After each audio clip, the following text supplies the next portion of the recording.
దయగలిగిన దేవుడు, కృప కలిగిన దేవుడు తన కుమారుడిని యేసుక్రీస్తు ద్వారా బ్రతికినిచ్చాడు, బ్రతుకు యొక్క పరమార్థాన్ని నేర్పించాడు అనేది మనకు తెలియాలి. చదువు ఒకసారి ఎఫెసీ పత్రిక 2వ అధ్యాయం 1వ వచనం. Very good. మన అపరాధముల చేతను మన పాపముల చేతను మనము చచ్చిన వారునై ఉండగా ఆయన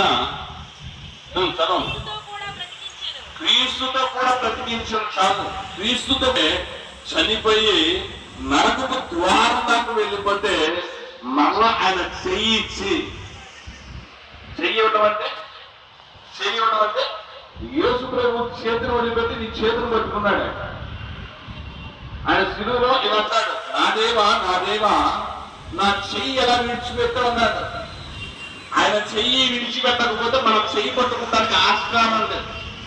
ఆయన చెయ్యి విడిచిపెట్టకపోతే మనం ఆయన చేతులకు వెళ్ళడానికి ఎటువంటి అవకాశం లేదు. కనుక ఆయన చెయ్యి విడిచి మన చేతిని పట్టుకున్నాడు. దేవుడు నామానికి మహిమ కలుగునుగాక. సమాజానికి దేవుడు అర్థం కాలేదు, సమాజానికి దేవుడి ప్రేమ అర్థం కాలేదు. కానీ సమాజం ఎలా ఉన్నా మనకు అవసరం లేదు. కానీ కేవలం వారి కొరకు మనం ప్రార్థన చేయాలి. మనమైతే దేవుడు ఔన్నత్యాన్ని ప్రేమను చూపుతారుగా. ఎందుకంటే మనం ఆయన పిల్లలు, ఆయన పిల్లలు కనుక తండ్రి ప్రేమను గుర్తారుగా, తండ్రి ఔన్నత్యాన్ని గుర్తారుగా. ఆయన గొప్పతనాన్ని తెలుసుకోవాలి. ఆ గొప్పవాడైన దేవుడు నీకు నాకు తండ్రిగా ఉంటే మనం పొంగిపోవాలి.